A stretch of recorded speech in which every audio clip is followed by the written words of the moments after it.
Good evening students, this is my 18th video on Java programming. In this video I am going to explain about runnable interface, and then further we are checking on sleeping, thread sleep, how to make the thread for sleeping for a particular time. Okay, that two things we going to discuss with the example program. Already we discussed on extending thread class. Okay, so we already discussed on extending thread class. That is one way of creating thread. The another way of creating thread is implementing runnable interface. Okay, so that one we are discussing in this video, and further we are discussing about how to make the thread sleep for particular time period. Okay, that two things we going to discuss. So when we are moving for implementing runnable interface, runnable is a generic interface, so that we can able to inherit, that we can able to implement in our class. Okay, so interface we discussed in multiple inheritance. So multiple inheritance we are creating interface by using interface keyword. So there we are creating the interface manually. Runnable interface is a generic interface, it's already created, that we are just accessing and implementing in our class. Okay, so that we can able to create the thread with use of that, and we can able to call the run method by calling start method. Okay, through the object what we are creating, we can able to call the start method, and through the start method it will call the run method. Okay, let's move for the example program for runnable interface, so that you can able to understand what is runnable interface and how to create thread using runnable interface. Let's see this program. This is the example program for runnable interface. We are creating class name is multi3, that implements runnable interface. Runnable interface is a generic interface, as I told.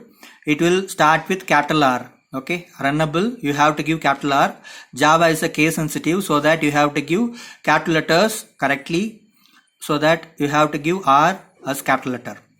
Opening the class multi3, we are having run method. So run method will be called from the main function using start method. When you are starting the thread, it will just call the run method, and it will just print the statement inside the run method, so that the thread is created and it started. Okay, so here public void run we are giving. Opening the run method, system.out.println, thread is running we are just giving, and we are closing the run method. Then further we are just having public static void main. Opening the main function, we are creating object for multi3. So for that class we are creating object. The object is M1. Class name space object name is equal to new class name. That is the formula as I told. So in that way, if you are giving multi3 is the class name space object name is M1 is equal to new class name again multi3 again we are giving open parenthesis close parenthesis semicolon. So M1 is the object created for the class multi3. Then that M1 should be given as a parameter for the thread object. So thread is a generic class. So for that class we are creating object. So thread T1 is equal to new thread. So we are created the object for thread class. Thread is a generic class. T1 is the object created for the thread class, and we are passing M1 as a parameter. M1 is the object we are created for the multi3 class. Now with use of the T1, we can able to call that start method.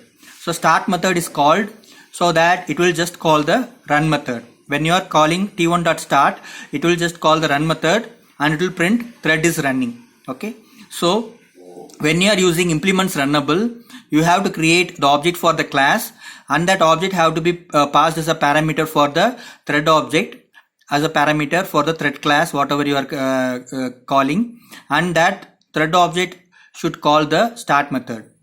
When you are using the same thing in extending thread, in the previous video we discussed on extends thread class. In that time we are just using the class whatever we are giving. For example, class A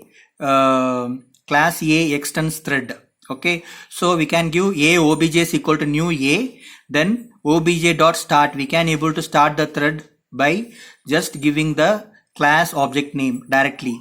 But in implements runnable, you have to use a object for the thread T1 is equal to new thread of M1. You have to pass the parameter of the previous object what you created, and then only with use of thread object only you can able to call the start method.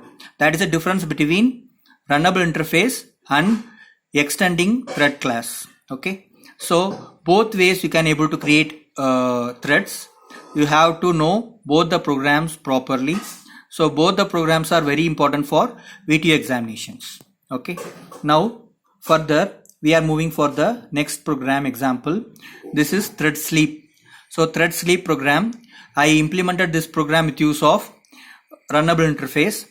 Okay, so here what we are doing, we are just creating a class T that implements runnable interface. Opening class T, we are having run method. Inside run method we are having a for loop. For loop will be start from 1, I less than 5, I plus plus. So it will start from 1, 2, 3, 4. Okay, so it will be executed for 4 times. 1, 2, 3, 4 it will execute. When it comes to 5 less than 5 condition is false, so it will terminate the for loop. So when we are entering to the for loop, we are having a try block, and inside the try block we are having thread.sleep.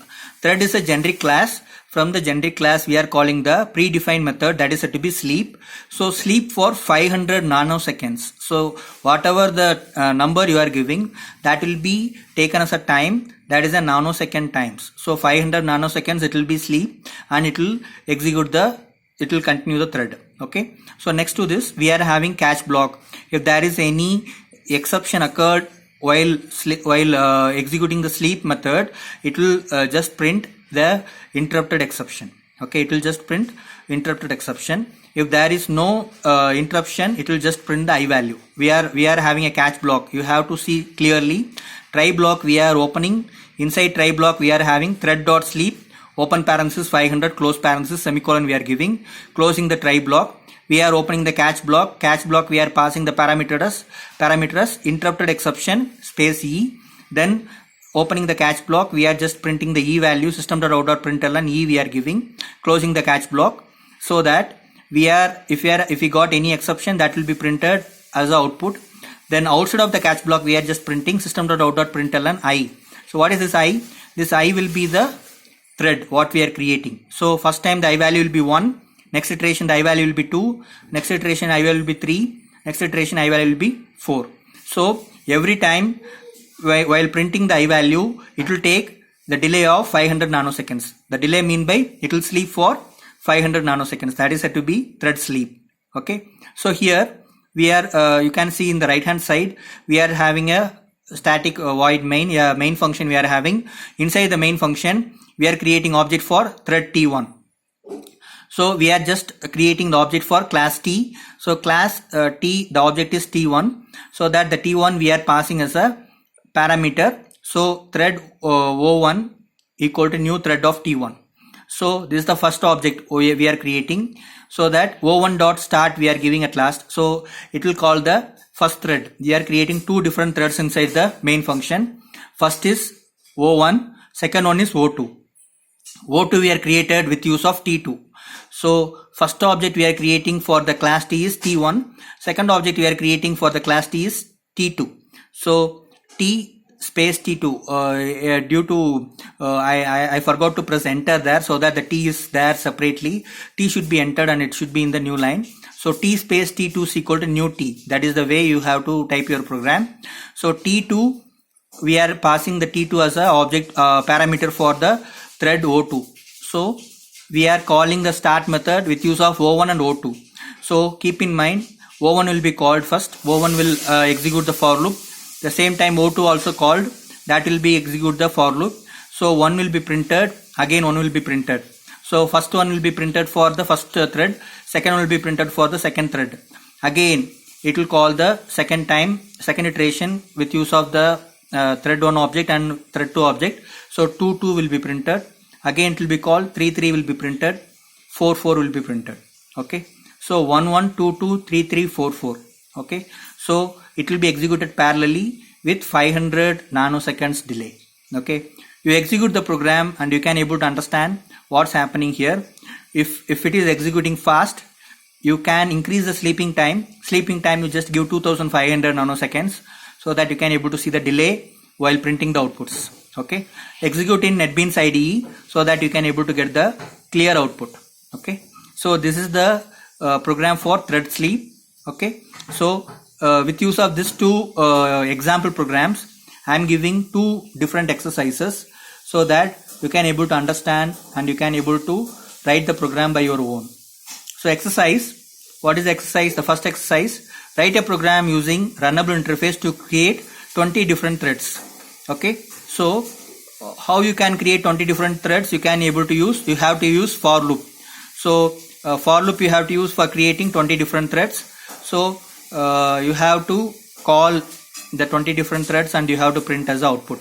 So what and all the examples for creation of threads?